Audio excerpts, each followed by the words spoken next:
Well, tonight, new curfew orders are in effect in the nation's largest city. More than 700 people were arrested in New York City Monday night during an outbreak of widespread looting. Macy's world-famous flagship store was among dozens that were overrun, prompting criticism today from New York's governor. CBS's Jerika Duncan was on the street when the chaos erupted, and tonight she's in Times Square. Jerika?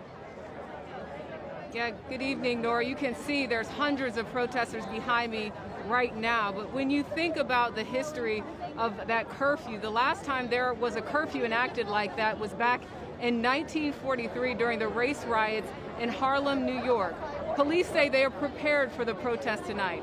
And protesters I spoke to say they will not stop until their voices are heard. In the heart of Manhattan, we watched as dozens gathered, breaking windows, and then explosions dispersed that crowd. But elsewhere, looters seem to have free reign. No law enforcement in sight. This is crazy. Where are the cops? Scenes like that throughout the city yesterday left New York's governor fuming. It was a disgrace.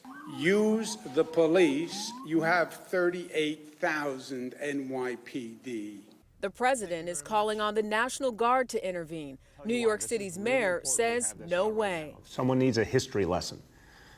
When outside armed forces go into communities, no good comes of it. Today, we asked those protesting peacefully through the streets of New York if they feel safe. Are they going to protect us? Are they going to push the people? Are they going to hit us with rubber bullets? Like, what are we going to expect, you know? I think they just see me as my race. I think they see me as a threat. Different cities are taking different approaches. In Philadelphia, police are using aggressive tactics to break up some protests, while just across the river in Camden, New Jersey, a more subtle approach.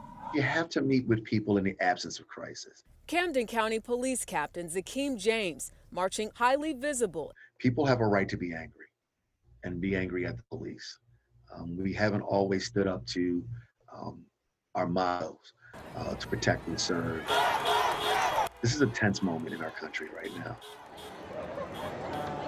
Directly behind me, you can see there are a group of doctors and nurses here. I spoke to one of them.